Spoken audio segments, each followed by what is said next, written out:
In a quiet Houston suburb, the ideal family keeps a secret that could destroy their world. Laura Bennett, a devoted nurse, lives for her daughter's smile, but her husband's absence looms as an increasing shadow. A surprise trip to find out what is happening will expose lies she never saw coming. This is a tale of love, uncertainty, and a mother's strength to overcome the unknown. In a quiet Houston, Texas, subdivision in 2025, the Bennett family's single-level house fit right into the suburban block. Its tan exterior, tidy lawn, and flowering flower beds provided no indication of the tempest raging within. Laura Bennett walked through the front door following a long shift at Houston General Hospital. At 36, shoulder-length brown hair framed the face of a woman with lines of weariness etched on her face, but her warm eyes sparkled for her family. "Mom, look!" her 7-year-old daughter Sophie exclaimed, holding up a crayon drawing. "It's us at school today." The drawing consisted of 3 stick figures, Laura, Sophie, and a taller figure wearing a tie, marked, Dad. Laura's heart constricted as she tacked it to the kitchen wall alongside Sophie's other drawings. "That's lovely, Sophie," she said, trying to smile. Her husband, Mark, had not been home in a month. Mark, 38 and an insurance agent, had wooed Laura in college with his understated charm and constant presence. Their marriage had appeared sound, and after Sophie was born, they'd kept work and family in balance, garnering the neighborhood's respect as a couple to emulate. But 4 weeks prior, Mark's attitude had shifted when he received a call regarding his mother, Ellen, who lived alone outside Austin. "Mom's ill," he'd said, his expression grim. "I must stay with her for a while." Laura, startled but concerned, had suggested, "Let's go together. Me, you, and Sophie." Mark had shaken his head rapidly, his tone more piercing than normal. "No, that will not be possible. Mom's under stress, and the doctor requires a peaceful atmosphere." "But we're family," Laura insisted, her brow creasing. Mark's face softened, but his voice remained firm. "Of course you are, but this is temporary. I just need to concentrate on her at the moment." Since then, Mark returned home only once a week, sometimes less often. His phone calls diminished to brief texts, "Busy with Mom," or "Can't leave her side." Laura waited in the kitchen, chopping vegetables for dinner, her eyes darting to her phone. No response to her message last night. Sophie sat on the couch in the living room, watching cartoons, her voice interrupting the silence. "When's Daddy coming home?" Laura faked a cheerful tone, her heart hurting. "Soon, sweetheart, when Grandma gets better." Sophie pouted, her little face clouding. "I miss Daddy. I want to see Grandma too." Laura crouched beside her, running her fingers through her dark curls. "I know, honey," she whispered softly, her chest constricting. Mark's absence was taking its toll on them both, and Laura began to wonder. Why was he being so remote? What wasn't he sharing with her? The following day, when she had a break at the hospital, Laura spoke to her colleague, Rachel Moore. Rachel was a 20-year nurse and Laura's best friend and listened as they sat in the break room. "Mark's been away a month, and he doesn't say much to us," Laura voiced, her voice hushed. "He claims it's for his mother, but something doesn't feel right." Rachel's voice sharpened, her tone soft yet piercing. "If it's caregiving, why hide you and Sophie away? There are home aides, nurses, alternatives." Laura's gut twisted, Rachel's words stirring up her increasing alarm. The original script's YouTube ad line is left out because it jolts the narrative momentum. That evening, Sophie's voice pierced through once more during dinner. "Mom, when is Daddy coming home?" Laura laid her fork aside, her heart as heavy as stone but unyielding. "Hey, Sophie, let's surprise Daddy and Grandma this weekend." Sophie's face lit up, her smile wide. "Really? When?" "Saturday," Laura replied, her voice warm but her mind racing. "Don't tell Daddy, it's a secret." Sophie laughed, her excitement contagious, but Laura's smile was a fragile mask of anxiety. In the following days, Laura made preparations for the trip. She purchased a streamlined watch Mark had coveted and a gift basket of Ellen's beloved chamomile tea and scones. It was a happy family reunion on the surface, but secretly, she was tormented by questions. Why was Mark being so adamant that they stay away? Why did his warmth cool? What was he not telling her about Ellen's illness? Laura and Sophie packed into their SUV early Saturday morning for the 3-hour drive to Austin. Sophie hummed contentedly in the rear seat, holding a stuffed bunny. Laura caught her eye in the rearview mirror, Sophie's happiness warming and shattering her heart. Texas plains extended far and wide, green fields rolling under a blue sky. Memories swept Laura. First meeting Ellen, Mark's mother, a year before their marriage. Ellen had taken her in warmly, baking apple pies for each holiday. When Sophie was born, Ellen lingered for weeks, rocking her to sleep. "Daddy says Grandma's pies are the best," Sophie chirped from the back. Laura smiled, her voice soft. "They really are special." Ellen's sudden illness had shocked Laura, but Mark's vague explanation, a heart issue, left her uneasy. What wasn't he sharing? As they neared Austin, the scenery shifted to tree-lined streets and cozy homes. Maplewood Street, where Ellen lived, was quiet, shaded by towering oaks. "We're almost there," Laura said, her grip tightening on the wheel. Sophie pushed her face against the window, thrilled. Laura's heart pounded as they drove up to Ellen's home. She hadn't been there in more than a year, but something didn't feel right. The yard, which had been overgrown since Ellen's husband died, was now immaculate. Rose bushes were pruned, the grass green, new flowers along the walkway. "Wow, it's nice," Sophie exclaimed, nodding. "Is Daddy mowing?" "Perhaps," Laura replied, her tone strained. Mark had never liked doing yard work, saying it wasn't his thing. And then she saw it, a little red bicycle in the yard corner, a child's size for Sophie. "Mom, whose bicycle is that?" Sophie asked, her tone inquiring. Laura's heart raced. "Perhaps a neighbor's," she replied, feeling more uneasy by the second. She drove a block away, her hands trembling as she glanced at herself in a compact mirror. Her blue off-shoulder dress, Mark's favorite, clung to her body, her hair freshly done. She dressed to impress him, to close the gap between them. "Ready, Sophie?" she asked, her tone bright but her chest constricting. They emerged, gifts in hand, and began toward the house. Rachel's words came back to her. "Something seems off." A woman came from the other side of the street, with a tiny dog on a leash. Laura knew her. Mary Ellis, Ellen's old neighbor. "Martha, it's been forever," Mary exclaimed, smiling as she halted. "Sophie's grown so much." "Hi, Mary," Laura replied, setting her jaw. "Good to see you." "I'm so glad Ellen's doing better," Mary said, her voice bright. "I saw her at the grocery store last week, full of energy." "She was with those adorable kids." Laura's heart stopped, her smile freezing. "Kids?" she said, her voice rising. "Ellen's well enough to shop?" Mary tilted her head, confused. "Oh yes, she was loading up a cart." "Didn't Mark tell you?" Laura Bennett's heart pounded as she stood still outside Ellen Carter's residence in Austin, Texas. Mary Ellis's words repeated in her head. "Ellen was at the supermarket last week, full of energy." Those kids were so adorable. Frustration and fear churned in Laura's breast. Mark had reported his mother as bedridden, and there were no children in their household but Sophie. "Mommy." Sophie's tiny voice interrupted, her bewildered eyes scanning Laura's face. Laura compelled a smile, her fingers shaking.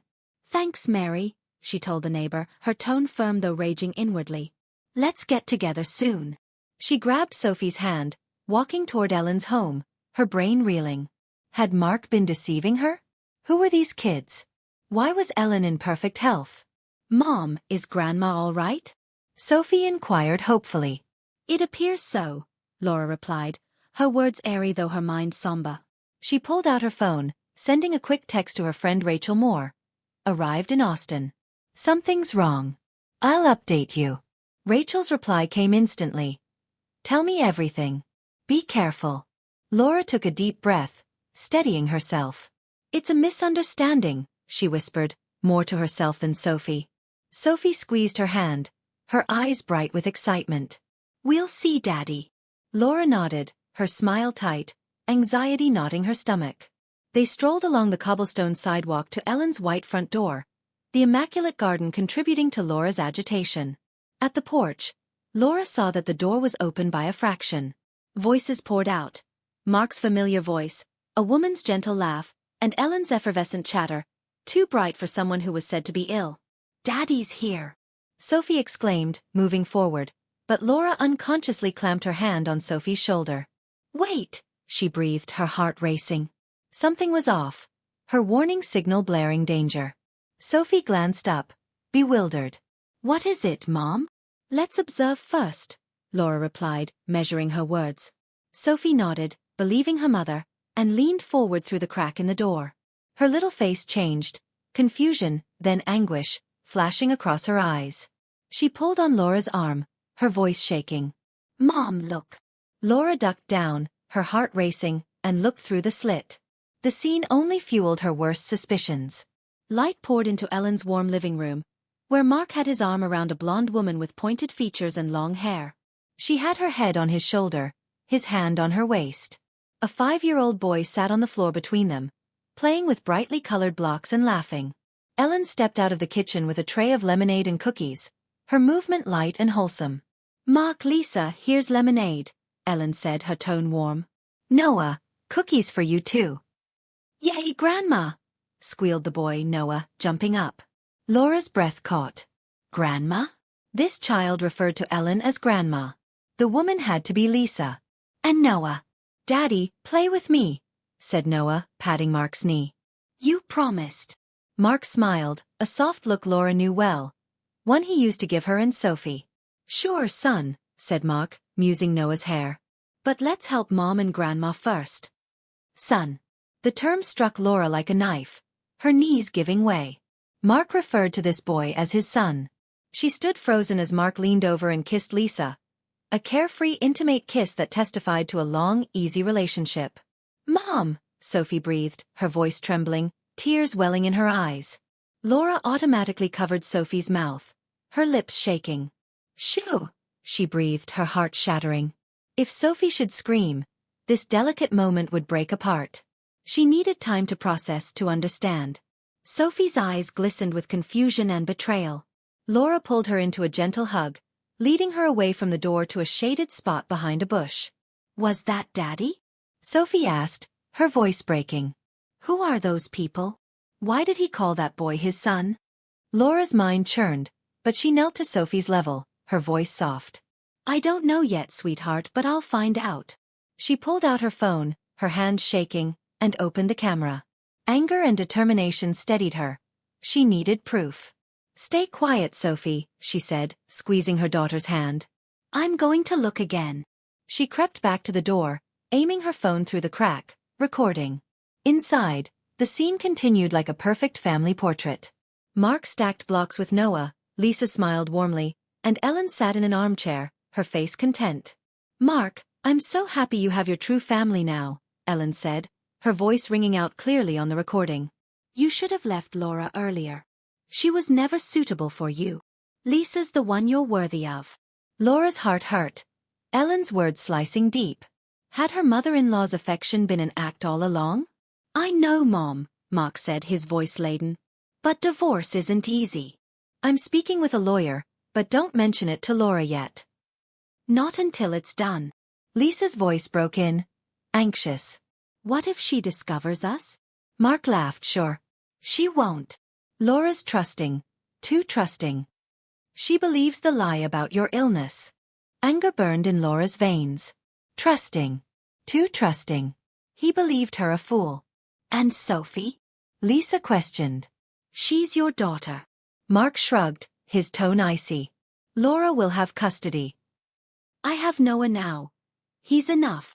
Laura's heart broke, her eyes blurring with tears. Leaving Sophie, his own daughter, so lightly? She cut off the recording, her fingers shaking, the camera picking up each damning sentence. She went back to Sophie, who wept silently in the darkness. Laura knelt and wrapped her in a fierce hug.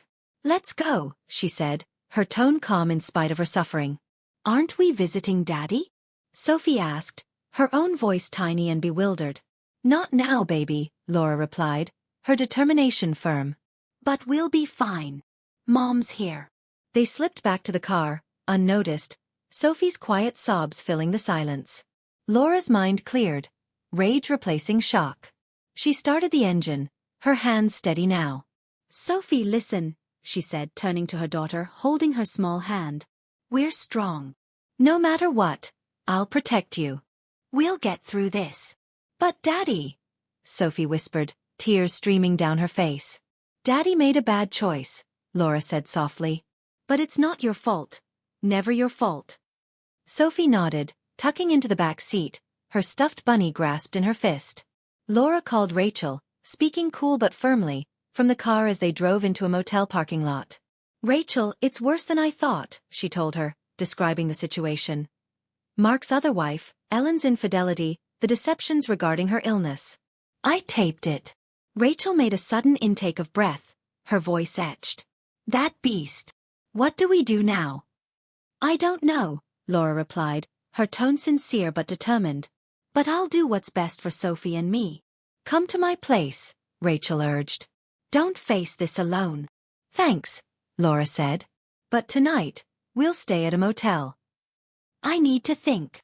After hanging up, Laura glanced at Sophie, now asleep, exhausted from crying.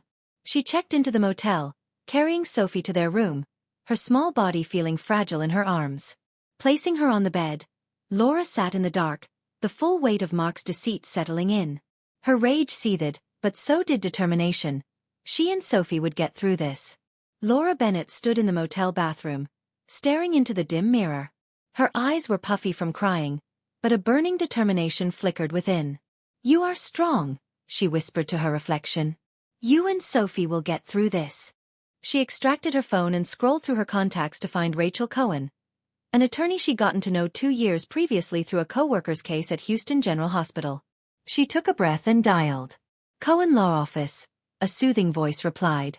This is Laura Bennett, she stated firmly, though her heart was pounding. I need to see Rachel Cohen tomorrow in an emergency situation. The following morning, on their return drive to Houston, Laura and Sophie made a stop at Rachel's downtown office. Rachel, a calm woman in her mid-50s with piercing eyes and a warm smile, had opened up specially for them. I took this yesterday, Laura said, handing Rachel her phone with the video evidence of Mark's infidelity. I have pictures too. Rachel watched the recording and heard Laura out, her face intent. Sophie colored in a book given to her by Rachel's assistant in the comfortable waiting room. This is concrete evidence, said Rachel, her tone steady but assertive. Here's what we do next, Laura. That afternoon, Laura dropped Sophie off with her mother, Diane, at her small Houston house. Diane's face furrowed into a frown as she opened the door. What's wrong, Laura? I'll tell you later, Mom, Laura said, crouching down to embrace Sophie. Stay with Grandma for a little while, okay? I'll be right back. Sophie's voice was tiny. Aren't we going to see Daddy? Not now, sweetie, Laura said, planting a kiss on her forehead. But everything will be all right. Outside, Rachel sat in her car. Did you go to the bank? Yes, Laura said, her voice firm. I moved half of our joint account into a new account, as you instructed, and picked up all the key documents. Good, Rachel said, smiling. Now, call Mark. Laura's fingers trembled as she dialed, but her voice was steady. Mark, it's me, she whispered when he picked up on the third ring. I'm busy with work, he replied, his voice abrupt. Can we talk tomorrow? I'm taking a 3-day business trip, Laura lied, her heart racing. Sophie's with my mom. Mark sounded relieved. Okay, call me tomorrow. Laura hung up, her jaw clenched. Perfect, Rachel said. That gives us time. Tomorrow, we'll sign the documents. 2 days after, Laura and Rachel parked a rental vehicle outside Ellen's residence in Austin. Laura's heart pounded, but her determination was unbreakable. Ready? Rachel asked firmly. Yes, Laura replied firmly. It's time to put an end to this. They reached the white door, and Rachel knocked hard. Mark opened it, his face turning pale at the sight of Laura. Laura? Why have you come here?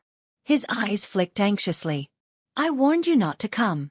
Hi, Mark, Laura replied, her tone cold. We need to talk. Now isn't convenient, he stuttered. Mom's ill. Actually, Laura replied, her voice laced with sarcasm. Or because Lisa and Noah are visiting? Mark turned white, his mouth opening and closing helplessly. Who? He attempted, his voice frail. Don't play dumb, Laura shouted, her eyes flashing. I know all of it. Your deceptions, your betrayal. Ellen stood in the doorway, her face worsening. What's this about? She snapped, then stiffened at the sight of Laura. Glad to see you're so healthy, Ellen, Laura said, her tone icy. No longer bedridden, I see. Mark, get her out of here, Ellen snarled, her tone rising. That won't be happening, Rachel said, moving into the room. I'm Rachel Cohen, Laura's attorney. Lisa appeared in the hallway, flustered, with Noah behind her. Laura moved into the room, her voice firm but authoritative. Mark, here's the divorce petition and my request for sole custody of Sophie. Laura, please, Mark begged, his voice urgent. You'll see. See what? Laura interrupted him, her eyes fixed on his. That you cheated, got this woman pregnant, and lied about how sick your mother was? That you've constructed an alternate life behind our backs? We've got proof, Rachel stated, her voice steady. Everything's on tape. Laura confronted Mark, her voice shaking but firm. Sophie and I don't need you in our lives. Goodbye. 3 months passed, and Sophie tore through their new Houston apartment, laughing. Mom, look at my room, she shouted, spinning in the pale pink room, a small park visible in the window. It's perfect, Sophie, Laura said, smiling, her heart lighter. The divorce had proceeded speedily. Laura had received half their shared property and sole custody of Sophie. Her being promoted to head nurse at the hospital relieved their financial burden, a testament to her determination. Diane, Laura's mother, came out of the kitchen with coffee. Let's take a break, she said, her tone warm. Diane had been a pillar since the divorce, dropping in every day to help them out. Laura's sister, Emma, dropped in weekends, taking Sophie out to the movies and cheering up Laura. Rachel's bringing us dinner to celebrate the move, Laura said, taking a sip of her coffee. Rachel and her family had become like a second family, their encouragement unshakable.